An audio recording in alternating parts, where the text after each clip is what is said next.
and I'm going to read a few poems from a new collection called Strictly No Poetry. And the first is for Anne, my real mother, that's to say the family housekeeper who raised 7 of us, and who died in the hospice in the care of the charity sisters who had raised her as an orphan some years ago. I was with her, of course, at the time.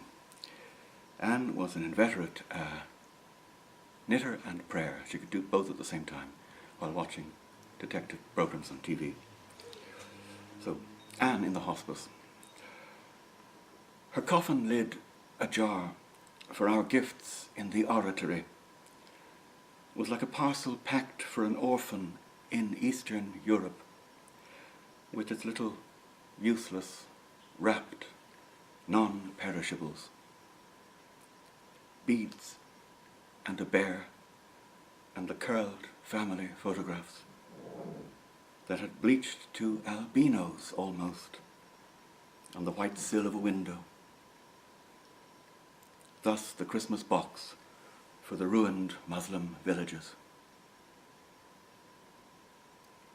Stowing a shoebox then with its greetings to Kosovo guided me back to her bedside in the hospice.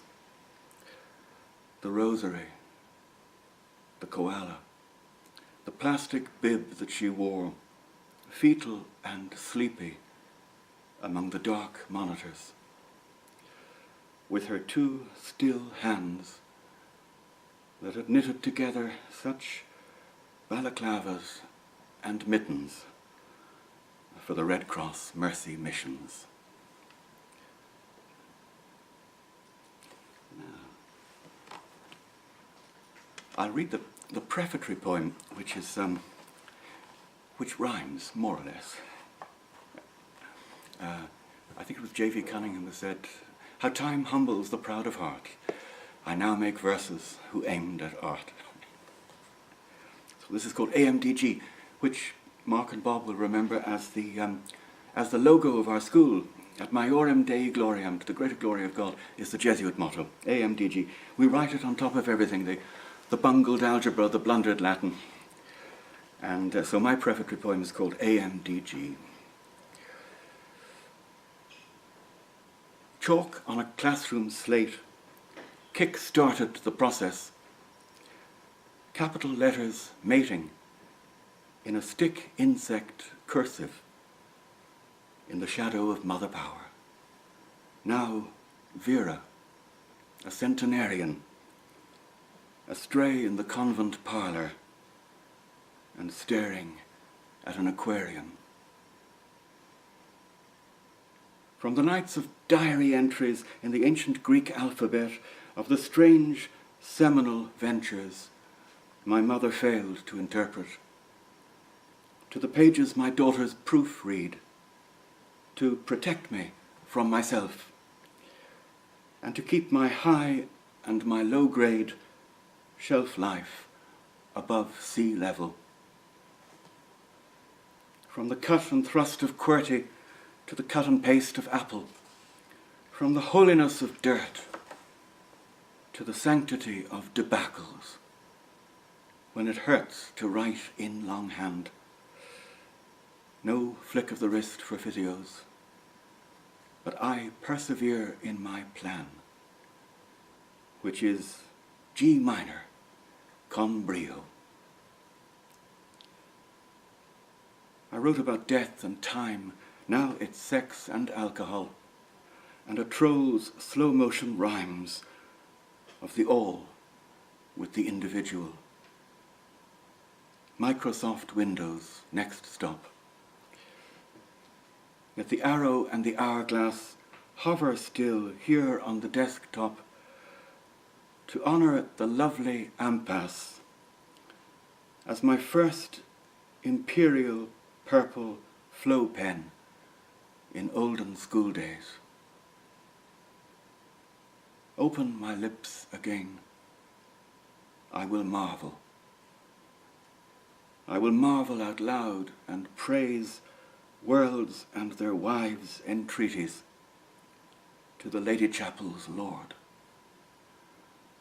the margin ruled with A-M-D-G, my first four-letter word.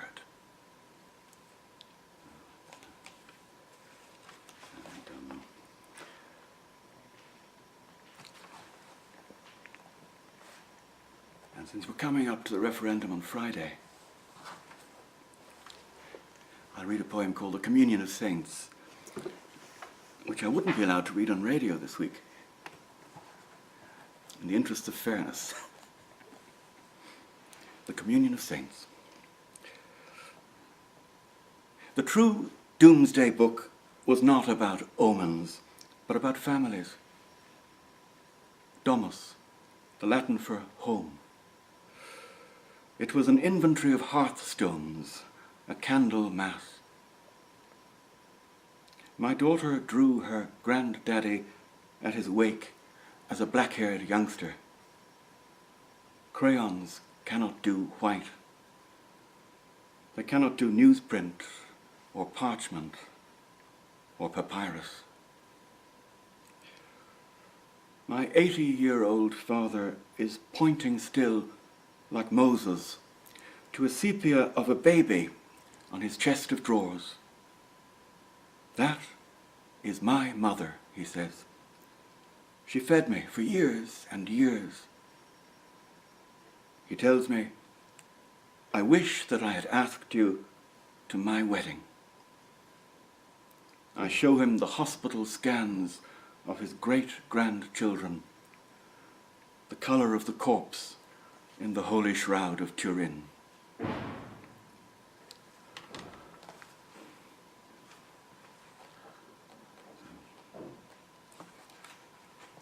And finally, a poem for Trish, my wife Trish. We've been together 42 years, and well, she hates me to say that. And in our day, as Mark and Bob would remember, it could take quite a long time to reach the promised land if you were courting a girlfriend. Now I gather from my daughters that you sleep together on the third date. But ours was more gradual, and so this is a poem called Courtship, which traces the stages of our intimacy over a period of time. Ours was an old-style Irish romance, a slow advance from head to haunch. My hand in your page boy fringe the first month, tongues of fire through the melting train tracks. An autumn after our first meeting, you unburdened your burgundy bolero.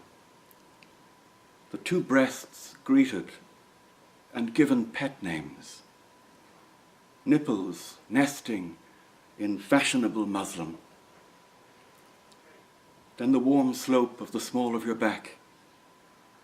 My asylum, the unsurpassable place. And at last the liquid entrance in. All Latin it was, and chanted pigeon. Not to mention the like of your lap, lady. No article from anatomy texts, but a human compact that, a landscape of actual flesh and bloodshed. If after 35 years I could bear to reprise my plodding nomad in mono, I would not colonize the wry armpit, navel or vulva. Strong, small partner, asleep in a queen-size bed in streetlight. Your face is haloed in the glow of an iPhone. Nothing I have done to it so far shows the closed folding doors, the corkscrew stairwell. Yet twice now since the new term started, I have watched the mask grow backwards quickly to before there were crowns or a first lip wax, eyeshadow, the little moustache of tears. Only your 2 feet fight free of the duvet. They have corpsed. They are beyond chiropody. Washed and rubbed raw and scraped with scissors for no priest's hand towel on Holy Thursday.